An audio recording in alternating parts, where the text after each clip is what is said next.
안녕하세요.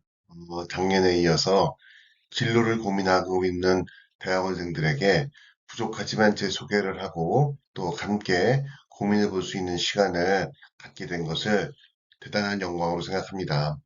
저는 현재 서강대학교 화학과에 근무하고 있는 신관우 교수입니다. 먼저 직접 말씀 못 드리고 이렇게 온라인으로 공유 드리는 것에 대해서도 미안하게 생각을 합니다.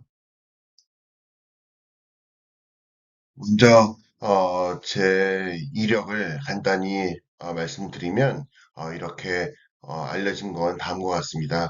95년도에 서강대학교 화학과를 졸업하고 카이스트 신소재공학과 그다음에 미국에서 유학을 한 다음에 현재 서강대학교 화학과에서 재직하고 있습니다.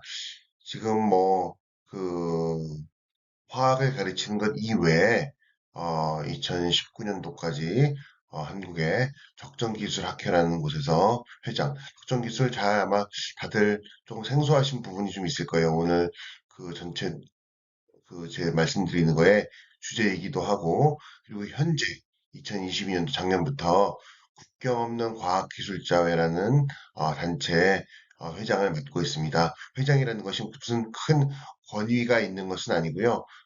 제가 여러 국경 없는 의사회처럼 뭔가 좋은 일을 해보자고 하는 분들에게 조금의 도움이 되는 그런 봉사 단체라고 생각하시면 될 것 같습니다. 근데 이제 이런 것들이 이제 일반적으로 알려진 부분들이고요. 사실 이제 실제 이력은 조금 더 복잡합니다. 제가 88년도에 우리 여기 본 수업을 해주시는 우리 김성균 교수님과 같이 서강대학교 생물학과에 같이 입학을 했습니다. 여러 사람들이 다 자기 인생에 있어서 어, 다양한 진로를 찾아가는데 저도 뭐 하여튼 여러 가지 이유로 2001년 만에 학과를 전과를 하게 됩니다. 그리고 휴학을 좀 반복하다가 또 90년도부터 3년까지 군복무를 또 길게 하게 됩니다. 그리고 나서는 다시 또 미국에 1년간 그 당시 조금 흔치 않았는데 기회가 좋게 서강대학에서 배려를 해주셔가지고 서강대학교 제 첫 번째 교환학생으로 미국에서 1년 동안 공부를 하게 됩니다. 그리고 95년도 가을에 졸업했으니까 다 합치면 뭐 거의 한 7년 정도 졸업하는데 시간이 필요했고, 실제 생물학과를 다니고 화학과를 다니다가 또 미국에서 1년 다니고 졸업하느라고 제대로 수업을 뭐 받거나 그렇게 열심히 한 학생은 아니었던 것 같습니다.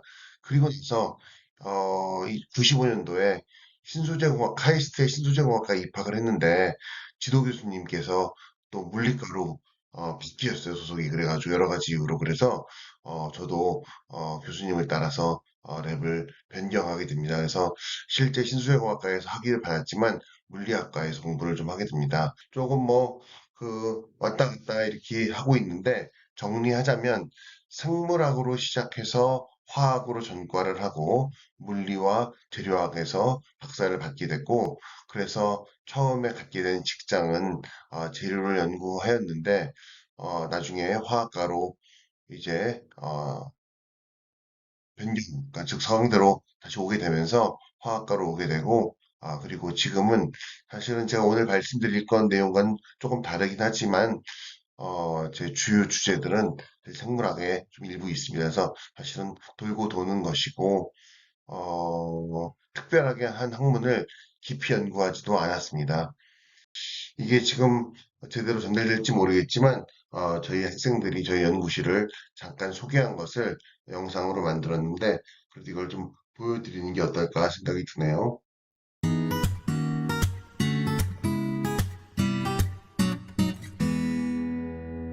바이오 계면 연구실은 세 개의 다른 연구실로 구성되어 있어요. 3D 프린팅과 바이오 프린팅을 하는 연구실과 인공세포, 티슈 엔지니어링을 하는 연구실, 그 다음에 초정밀 분석 장치들이 직접화된 바이오 이미징 센터, 이렇게 세 개로 구성되어 있고 여러 박사님들과 학생들이 함께 공동으로 연구하고 있습니다. 네, 저희 페이퍼칩 그룹에서는 전도성 잉크를 기반으로 다양한 기판 위에 잉크젯 프린팅, 다이렉트 프린팅, 볼펜 프린팅 등을 이용해서 전기화학 센서, 미세 유체 이동 칩, 그리고 히터 등을 제작하고 있습니다. 그리고 그를 바탕으로 다양한 표면 분석도 실시하고 있습니다. 3D 프린팅 그룹에서는 프린팅에 활용되는 다양한 소재와 기법들을 연구하고 있습니다. 특히 하이드로젤을 기반으로 탄소, 고분자, 금속 소재 등을 이용하여 인공장기, 센서, 전극 등의 3차원, 4차원 구조물을 프린팅하고 있습니다. In our cell group, we do whatever is interesting related to cell and extracellular matrix. For example, we overexpress integrin protein in mammalian cells, and we see the interaction between this integrin with extracellular matrix. And also, we do mechanobiological experiment where we stretch the cell and we see whether the cell survive or not. My artificial cellular development group is focused in two different goals. First, we're developing an artificial model to show artificial cellular motion using actin proteins and liposomes. Second goal is making artificial mitochondria and chloroplasts utilizing rhodopsins and ATP synthase that creates ATP with unlimited amount by light. 저희는 로우팔을 이용해서 다양한 화학 생명 실험을 구현하고 있습니다.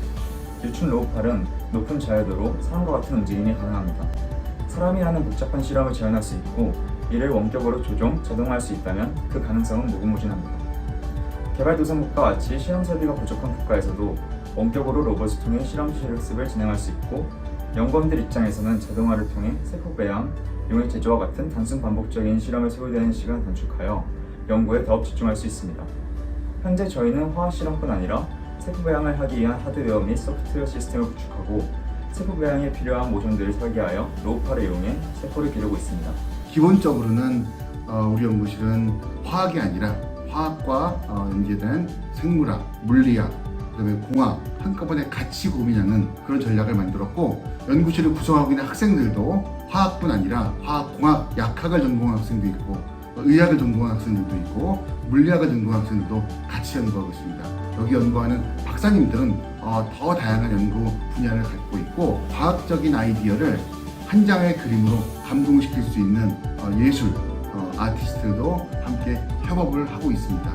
모든 연구 주제가 어떠한 팀이 있어야 되는데 그 팀을 우리는 인간을 중심으로 하고 그 사람을 위한 그러한 작은 연구가 우리 연구실에서 나오길 바랍니다.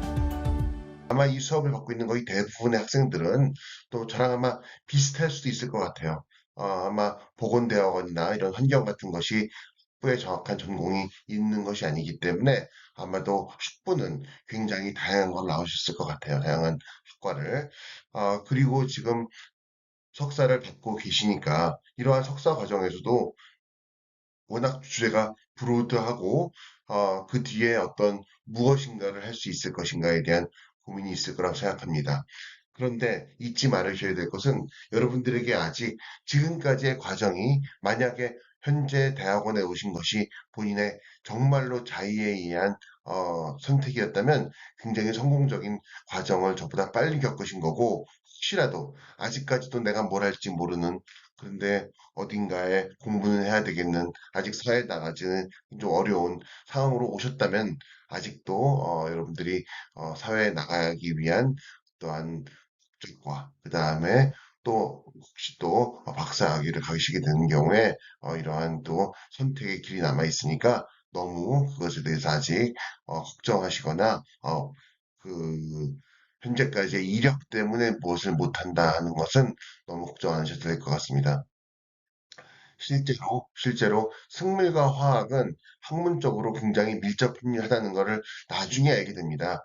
사실은 생물학과에서 굳이 화학과 가지 않았어도 상관이 없었고, 화학과에서 물리학과나 재료과에 가지 않았어도 아마 제 인생에서는 큰 차이는 없었을 것 같습니다. 하지만 그 선택의 순간순간마다 남들에 의해서 변경되는 제 자신이 조금 부족하다고 느껴왔었던 것도 사실이긴 합니다. 그래서 이런 것들을 거치면서 굉장히 다양한 걸 접하긴 했으나 이것이 과연 제 교수 생활이나 공부에서는 어떻게 연관되는지를 제가 잘 모르고 항상 남들과 비교할 때 부족하다는 그런 생각을 많이 했었습니다. 그래서 돌이켜보면은 연구도 여러 번에 걸쳐서 변경을 했던 것 같습니다. 그래서 이제 고분자 표면 종합 산란, 고분 단백질 구조, 당뇨 센서, 인공세포 등등으로 여러 분야로 확대시키거나 전문화시키면서 새로운 분야에 대한 이해가 또 생기기도 하고 또 새로운 아이디어가 또 만들어지기도 이제 바로 그냥 제 이력서만 보여드리고 마무리 짓는 것이 조금 그래서 아마 주어진 시간 내에 제 연구를 살짝 소개시켜 드리려고 하는데 지금 왼쪽에 있는 그 연잎을 보면은 물방울이 따라서 이렇게 흘러가는 걸 보입니다. 그리고 이것은 특별한 이유가 없으면 변화하지 않는 거죠. 우리가 이렇게 자동차 표면에 아니면 창문 표면에 물방울이 존재할 때 보면 좀 크나 작으나 위나 아래나 비슷한 이러한 그 물방울의 표면 장력의 그 앵글을 갖고 있는 것을 알 수 있습니다.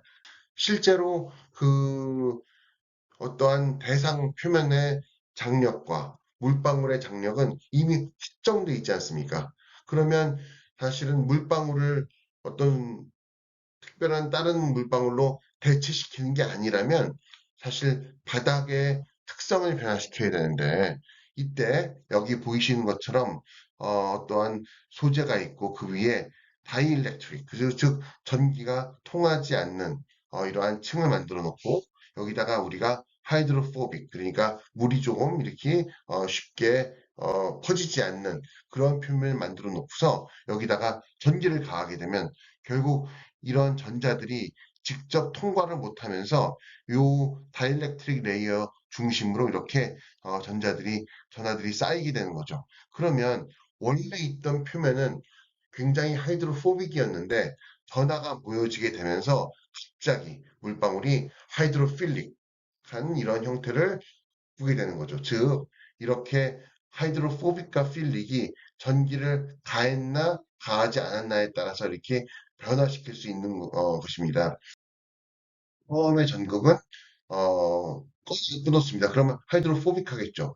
그 다음에 두 번째 전극을 키게 되면 하이드로필릭해집니다. 그러면 이쪽의 그 물의 컨택 앵글이 급격하게 낮아지게 되면서 왼쪽에서 오른쪽으로 물방울이 이동할 수 있는 이러한 모멘텀이 생기게 되고 이것을 순차적으로 껐다 켰다를 반복하면 물방울이 한쪽으로 계속 이동할 수 있는 이러한 원리입니다.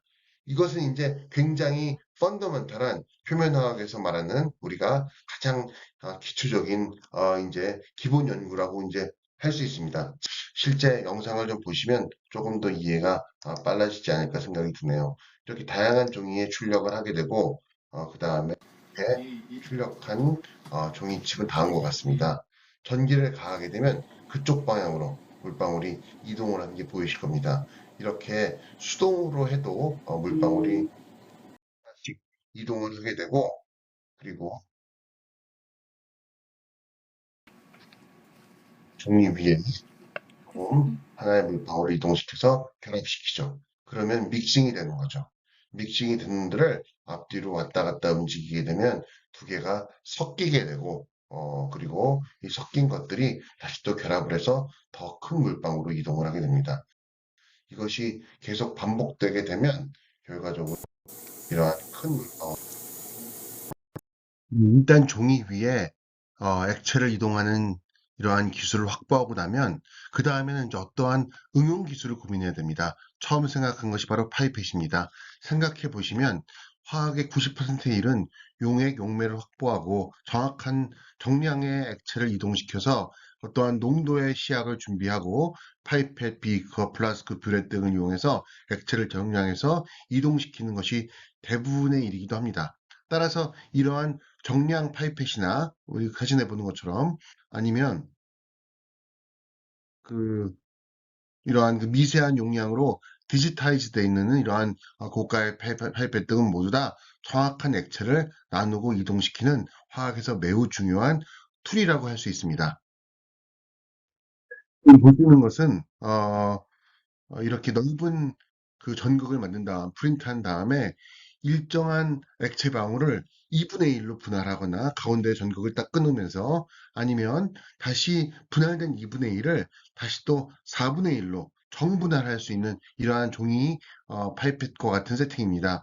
만약에 처음 도포한 액체의 양이 예를 들어서 10 마이크로리터라면 5 마이크로리터 아니면 2.5 마이크로미터로 이렇게 분할할 수도 있고 아니면 3분의 1, 6분의 1 또 3분의 1로 분할된 것을 2분의 1과 합쳐가지고 또 여러 가지 수학적인 변형이 가능해서 하나의 액체를 가지고서 쉽게 분할할 수 있는 이러한 그 종이칩의 어떠한 활용 사례라고 할 수 있습니다.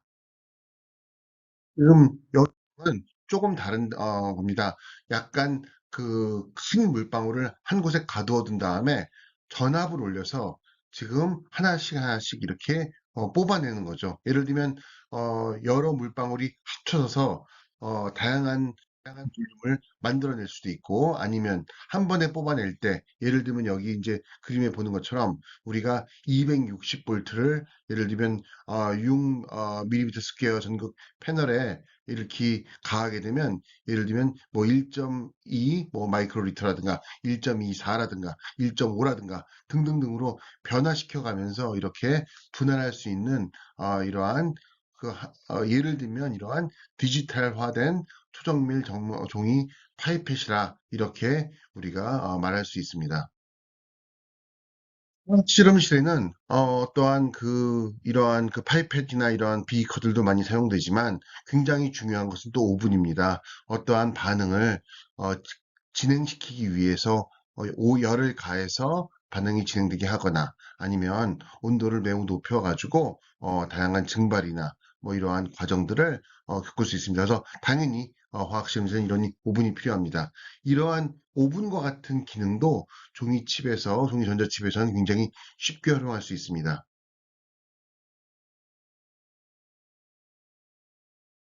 지금 보시는 이 그림은 종이 위에 이러한 전기적 패턴 일렉트로드를 깔아놓고 여기다가 양쪽에다가 전압을 가해서 실제 여기 지금 패턴들이 저항과 같은 역할을 하면서 열을 내게 되고 우리가 가해준 전압에 의해서 특정한 온도를 변화시키는 겁니다. 예를 들면 상온에서 있던 것이 약 5V, 10V, 15V, 20V에 가하면서 이것에 해당하는 온도가 약 30도, 40도, 50도, 100도 이렇게 다양하게 나타나게 할 수 있습니다. 이것이 되게 손쉬운 방법은 뭐냐면 우리가 이러한 어떠한 원하는 면적의 이러한 전극 패턴을 우리가 컴퓨터로 그린 다음에 손쉽게 프린팅을 하고 여기에 전압을 가하게 되면 여기 지금 IR 이미징으로 보는 것처럼 다양한 열을 내는 이러한 전열 장치들을 쉽게 제작할 수 있습니다. 또 다른 사례는 온도계입니다. 보통 서모커플이라고 불리는 이 전자식 온도계의 원리는 두 개의 다른 저항값을 갖는 금속이 한 점에 모이고 이 점의 온도가 변화하면 이 변화하는 지점과 변화하지 않는 이러한 좀 거리가 떨어진 이 지점 사이에 어떠한 각각에 갖고 있는 저항의 차이에 의한 전압의 변화가 생기게 되고 그 변화와 온도의 변화가 사실상 이렇게 하나의 비례식으로 주어지는 지배 코에피션트라는 값을 갖게 됩니다. 결과적으로 이 비례, 즉 슬로프에다가 실제 온도의 변화를 대입하면 간단한 전압의 차이에 의한 변화로 우리가 온도를 정밀하게 읽어낼 수 있는 것이죠. 실제 이 그림에 보시는 것처럼 온도를 변화하면서 이렇게 이것을 읽어보면 이것이 이렇게 리니어하게 쭉 온도가 변화하는 것을 전압의 변화로부터 우리가 읽어드릴 수 있습니다. 그래서 물방울이 이동하면서 원하는 위치에서 이렇게 온도를 가하는 히터를 제작하고 그것의 온도를 측정하는 이러한 방식으로 우리가 이것을 활용할 수 있습니다. 이러한 결과를 바탕으로 2015년대에 논문을 내게 되고 이것을 다양하게 그 화학적 실험 기구가 없는 이러한 가난한 나라에서 다양한 진단용 기구로 활용할 수 있겠다 하는 이런 이야기로 저희가 인터뷰를 한 바 있습니다. 그래서 실제 저희가 이것을 활용해서 그 일상생활에서 가장 많이 측정하는, 예를 들면 혈당이라든가 아니면 우리가 아침에 일어났을 때 어떤 우울감을 느낄 때 어떠한 그 상태라든가 아니면 몸에 염증이 있을 때 그 염증의 그 상태를 보는 이러한 흔한 질병들을 측정하는 장치를 한번 종이칩으로 만들어 보기로 했습니다. 그래서 이제 이렇게 그 단순하게 그 이동만 시키는 것이 아니라 이동하면서 그 이동하는 과정에서 그것을 분석할 수 있는 분석 기구들을 다양하게 결합을 시켜서 지금 이런 식으로 아주 담배값보다 만한 아주 소형의 이런 기구를 개발이 됐고, 이것은 실제 구동은 그 휴대폰을 이용해서 쉽게 집에 프린터기 하나만 있으면 특수 종이 한 장으로 당뇨는 없는지, 치매는 없는지, 또 신장은 괜찮은지 이 모든 걸 한꺼번에 진단해 볼 수 있는 기술이 개발됐습니다. 가격이 엄청난 고가가 아닐까 싶지만 생각보다 비싸지 않습니다. 범기영 기자입니다. 일반 가정집에서 흔히 사용하는 잉크젯 프린터에서 종이에 회로가 인쇄돼 나옵니다. 종이 위에 혈액을 떨어뜨린 뒤 스마트폰으로 분석을 지시하자 회로 위 혈액 샘플이 움직입니다. 시약 방울과 만난 뒤에는 시험관을 흔들듯 칩 위를 몇 차례 오가며 고루 섞입니다. 시료가 센서에 스며들자 곧바로 분석 결과가 나옵니다. 한국과 태국, 덴마크 공동연구팀이 개발한 이 종이 진단 칩은 평범한 종이를 이용해 간편하게 당뇨와 치매, 신장질환 등을 진단할 수 있습니다. 심지어 이면지를 이용해도 됩니다. 시료를 분석하는 센서도 가정용 프린터로 인쇄할 수 있어서 한 차례 진단 비용이 60원 정도에 불과합니다. 가위를 잘라서요. 그리고 여기 이제 세로를 연결시켜요. 그리고 여기다 로딩 시키면 끝이에요. 연구진은 특히 의료 기반 시설이 부족한 개발도상국에서 유용하게 활용될 것으로 기대하고 있습니다. 병원에서 우리 고가로 하는 것보다 조금 부족하더라도 병원균의 확산을 막을 수 있는 이러한 도구로 연구진은 앞으로 3, 4년 안에 종이 진단칩과 휴대전화를 연결하는 진단기기를 소형화해 상용화시킬 계획입니다. KBS 뉴스 범기영입니다.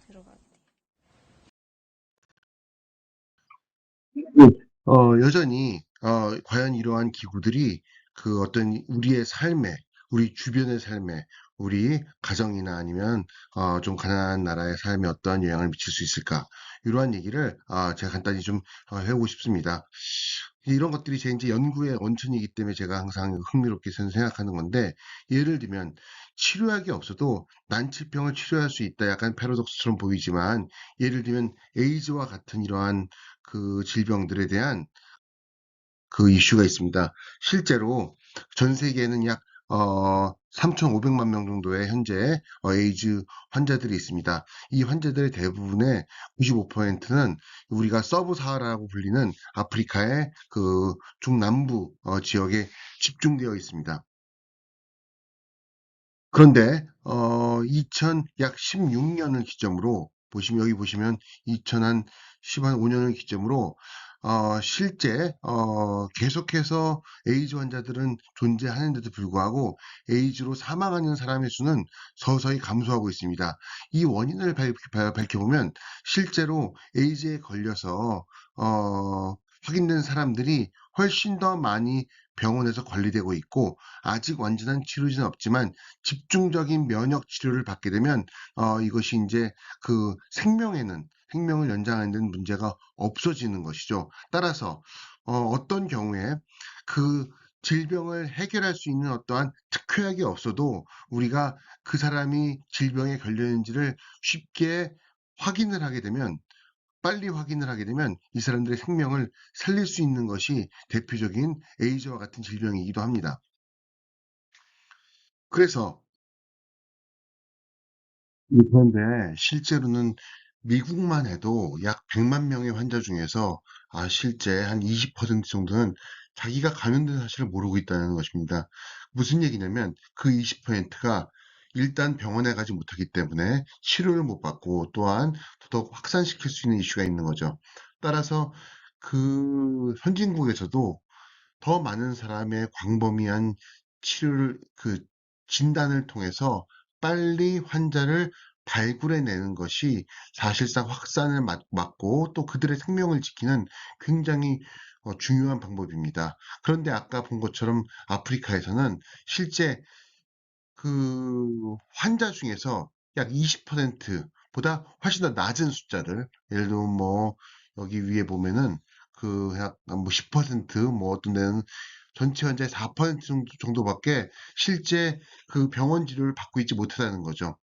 이 모든 것들은 다 경제적인 이유입니다. 경제적인 이유, 너무 가난하기 때문에 실제 병원에 갈 수 있는 이러한 그 능력도 없을 뿐더러 더더욱 더 그런 사람들이 그런 에이즈에 걸렸는지를 진단할 수 있는 이러한 방법도 없다는데 문제가 있습니다. 따라서 빨리 내세내는 것이 이러한 치료의 첫걸음이라 할 수 있습니다. 그 예를 들면 그 검진 비용이 보통 선진국에서는 약 5만 원에서 20만 원 정도 하거든요. 이런 경우에 뭐 예를 들면 콩고의 전체 인구가 7,500만 명을 모두 이런 사람들에게 약 10만 원짜리 그 에이즈 검사를 받게 해준 전 인구를, 그렇다면 7,500억 원이 필요하죠. 만약에 이것이 10만 원이 아니고 1,000원이라면 당연히 750억이 필요할 것이며 약 100원이라면 75억이라는 돈이 필요한 것입니다. 만약에 검진 비용이 10원 아니면 그 이하로 싸질 수 있다면 과연 얼마 정도가 필요할까요? 만약에 우리가 10억 정도를 확보했다고 칩시다. 어떠한 검진 비용으로. 그러면 검진 비용이 10만 원이면 당연히 1만 명을 검진할 수 있고요. 이것은 실제 서강대학교에 재학하는 모든 학생 전체를 진단하는 비용입니다. 10억이라는 돈이. 하지만 1,000원으로 낮아질 수 있다 그러면 약 100만 명을 검진할 수 있죠. 그러면 수원시 전체를 다 한 번에 진단할 수 있습니다. 만약에 진단 비용이 10원이라면 우리 254개국, 그 시군구의 모든 인구와 그 다음에 여러 미국의 그 커다란 그 주요 그 도시 지역을 모두 진단하고 남는 돈으로 홍콩, 도쿄, 밴쿠버, 런던 등등의 인구를 모두 진단할 수 있을 만큼 이 10억이라는 돈이 굉장히 많은 사람에게 활용될 수 있는 이러한 비용입니다. 어, 얻을 수 있는 신문, 잡지 아니면 연습 종이, 낙서장을 이용해서 만약에 이러한 그 진단 기구를 우리가 만들어서 배포할 수 있다면 진정 가난한 나라에서도 활용할 수 있는 이러한 기술로 사용할 수 있을 것입니다. 따라서 만들어진 이러한 그 타임지 위에 만든 센서들 아니면 신문지의 센서들, 이런 것들을 우리가 실제 실현하고 우리가 사례로 보이는 이러한 일들을 우리가 실제 진행한 바 이것의 컨셉은 다음과 같습니다. 병이 발병하면 우리가 그거를 진단할 수 있는 그 소프트웨어를 어, 우리가 패턴을 그리거나 제작하는 프로토콜을 만든 다음에 이것을 전송해서 이것을 어디나 다 있는 이러한 잉크젯 프린터로 출력해서 이것을 현장에서 값싸게 진단할 수 있다. 이러한 개념의 어떠한 기술로 활용할 수 있다는 것을 보여드리고 싶었던 것입니다. 그래서 실제 이런 것들을 저희가 제작해서 현장에서 그 다양한 방법으로 보여드린 바가 있습니다.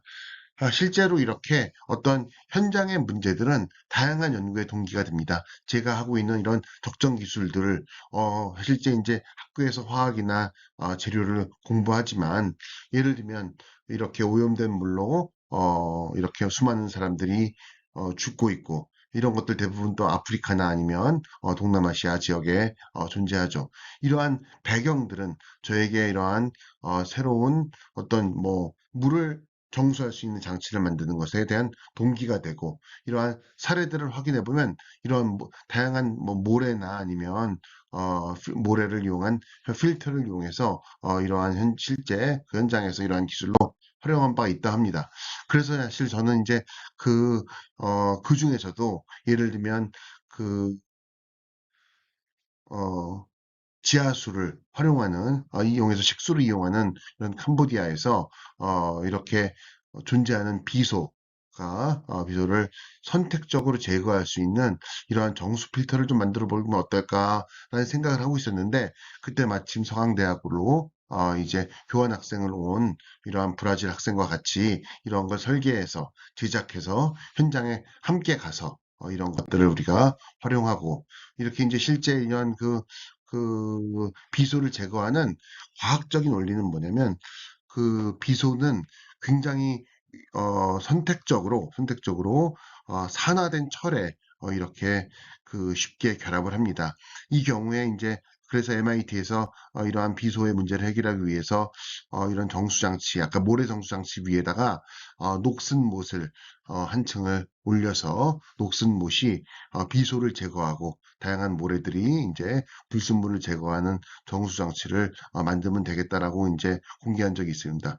그래서 이걸 좀 더 약간 팬시하게 만들어 보면 어떨까 해서 이러한 산화철을 플라스틱에 혼합을 해서 이것을 3D 프린터의 재료를 사용하고 그것을 이용해서 다양한 형태의 필터를 제작해서 그걸 가지고서 이렇게 논문으로 발표한 바 있습니다. 이것도 최근에 나간 논문인데요. 하이라이트가 된 바 있습니다. 다양한 곳에 3-dimensional printed water filtration system for economical on-site arsenic removal. 알스닉을 제거하기 위한 아주 경제적인 필터 제작 방법. 그래서 이러한 3차원 3D 프린터로 제작하고 여기에 산화철을 흡착시켜서 비소를 제거하는 이러한 연구 논문으로 실제 만든 것입니다. 다시 말하면 어떤 문제가 있고 문제를 해결하는 방법이 있고 그것을 어떠한 테스트를 한 다음에 이것을 실제 활용될 수 있는 논문으로 학술적으로 활용하는 것이 보통 제 다양한 연구의 동기이기도 합니다. 이 모든 재앙의 근원지는 무라피 화산입니다. 해발 2,968m에 이르는 이 거대한 활화산은 지난 600년 동안 69번이나 분화했던 기록을 가지고 있습니다. Jadi letusan gunung 보여드린 게 실제 2012년도에 대폭발된 무라피 화산입니다. 저는 인도네시아 벌써 한 10년 동안에 요 무라피 화산 지역을 교육 봉사를 제가 다니고 있었는데요. 어느 날 갑자기 제가 이 화산이 보고 싶다는 생각이 들었어요. 화산이 얼마나 위험한지 알고 있었지만은 화산 주변이 궁금하기도 하고, 그래서 이제 제가 이 모든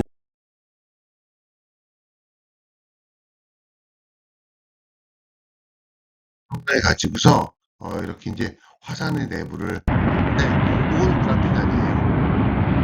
이제 이거는 휴화산 중에 그런 식으로 이제 이렇게 보고 싶어서 궁금해서 갔었는데 가다가 이제 못 미쳐서 가장 화산 가까이에 있는 이런 초등학교에 가서 잠깐 이렇게 이제 인사를 한 적이 있었는데, 거기 초등학교 선생님께서 하시는 말씀이 대폭발 이후에 입학한 초등학교 1, 2학년들에서 굉장히 많은 학생들이 인지장애가 증가했다는 얘기를 듣게 됐습니다. 요게 이제 이 지도에 보시는 무라피 화산이 있고요. 그래서 가장 가까운 마을이에요. 그래서 아마도 화산이 분출하면서 생긴 다양한 지하에 있는 어떤 중금속이나 이런 것들이 외부에 노출되고 이것들이 아이들에게 마시는 물에 포함돼서 애들이 이제 이렇게 지능이나 인지장애가 생기지 않았을까 이러한 생각에 그 지역에 있는 물을 제가 수거해서 한국에 와서 이렇게 점검하고 확인해 본 결과 물이 굉장히 이제 다시 제가 의사 선생님들과 같이 방문을 해서 이 사람들에게 연구를 진행해서 결과적으로는 물에 의한 문제가 아니고 영양실조에 의한 이러한 학생들에 대한 인지장애가 있다는 것을 알게 됩니다. 마찬가지로 또 논문을 내게 됩니다. 그래서 다시 돌아왔습니다. 제가 이제 하는 실험들은 대부분 보여드렸어요. 다만 키가 되는 건 현장의 문제를 보고 과학적으로 이해하려고 노력하고 이것을 실제 해결책을 제시하고 이것을 논문으로 만들어내는 이런 과정들이 제 지난 20년 동안의 다양한 연구의 동기였습니다. 실제로 어떠한 그 호흡기 문제라든가 아니면 이러한 그 장치들이 벤틸레이터 등이 부족했을 때 여러 과학자들은 이런 것들을 해결하기 위해서 현장에서 이것을 만들고 해결하는 이러한 혁신적인 것에 참여하게 되고 또한 개인이나 지역 방역을 예를 들면 뭐 어떤 앱을 개발한다든지 진단 의료용 도구를 제공한다든지 아니면 어떠한 기술들을 공유하고 협력해서 부족해진 어떠한 의료적 위기를 해결하기 위한 이런 활동을 실제 한 바 있습니다. 또 엔지니어들은 가만히 있지 않았어요. 전 세계 어떤 네트워크, 이건 오픈 코비드-19이라는 이니셔티브를 만들어서 다양한 진단이나 분석, 그다음에 치료, 예방, 데이터 분석과 같은 이러한 새로운 기술을 제안하고 이걸 여러 커뮤니티에 그한 수천 명의 이런 엔지니어들이 자발적으로 참여해서 이 문제를 해결하는 안을 제시하는 이러한 운동들이 일어났습니다. 즉 과학자나 공학자의 자발적인 참여가 새로운 그 혁신을 만들어내고 이것이 실제 우리가 실제 우리 보건을 공부하는 사람들이 어떻게 해서 경제적 약자와 이런 지원을 하며 그다음에 질병과 환자들의 생명을 살리고 지역사회를 보호하는 이러한 자발적 참여를 할 수 있는 오픈 사이언스 운동들도 여러 가지로 활동한 바 있습니다. 제가 다시 연구와 진로에 대한 생각을 한번 좀 말씀드리고 싶습니다. 그때 여러분들이 원하는 학문을 만약에 하지 않았다면 지금 여기 현재 있는 자리 보건대학원 아니면 뭐 환경대학원 아니면 뭐 다양한 실제 또한 석사나 박사로서의 어떠한 학위 과정을 하고 있을 수 있습니다. 이것도 끝이 아닙니다. 여러분들이 더 많은 박사 과정이나 아니면 어떠한 잡을 잡은 다음에 여러분들이 현장의 문제를 해결하기 위한 여러 가지 기술과 아이디어를 모아 나가면 실제 공부는 그것들이 대부분 다 과학과 기술에는 굉장히 공통적인 부분들이 많이 있고 이것을 해결하기 위해선 여전히 그 다양한 프린시플들이 필요합니다. 즉 연구에는 장벽이 없습니다. 그것을 즐기는 과정 속에서 여러분들이 가장 행복한 이러한 진로를 얻을 수 있을 것이라 확신을 합니다. 이거 제가 여기에 보면 이런 그 굉장히 중요한 원리들을 제가 항상 보여드리는 내용이 있습니다. Collaborators in Creation. 어떠한 큰 일을 이루기 위해서 다양한 전문가들의 그 참여와 협업이 필요로 하게 되고 이러한 협업을 통해서 공학자나 과학자나 보건학자나 환경학자나 수학자나 어떤 예술가들이 함께 고민하고 참여할 수 있는 이러한 활동에 참여한다면 실제 내 전공이 어떤 부분에 있든지 여러분들이 굉장히 사회와 또 인생에 굉장히 중요한 이러한 기여를 할 수 있을 것이라 생각합니다. 가장 핵심적인 내용 정리했습니다. 과학자에게 연구 분야에 대한 배려가 저는 없다고 생각합니다. 항상 주변과 타인에 대한 이해와 관심이 항상 새로운 아이디어와 혁신의 원천입니다. 그래서 좋은 아이디어를 나누고 발전하면서 여러분들이 항상 이런 분야의 사회에 기여할 수 있는 이러한 훌륭한 인재들로 자라나기 바랍니다. 긴 시간 별로 그렇게 대단하지 않은 제 인생을 설명드렸는데 이것이 좀 도움이 되기를 기대합니다. 여러분들 또 다른 장소에서 또 질문 받고 또 말씀드리도록 하겠습니다. 긴 시간 감사드립니다. 이상 마치겠습니다.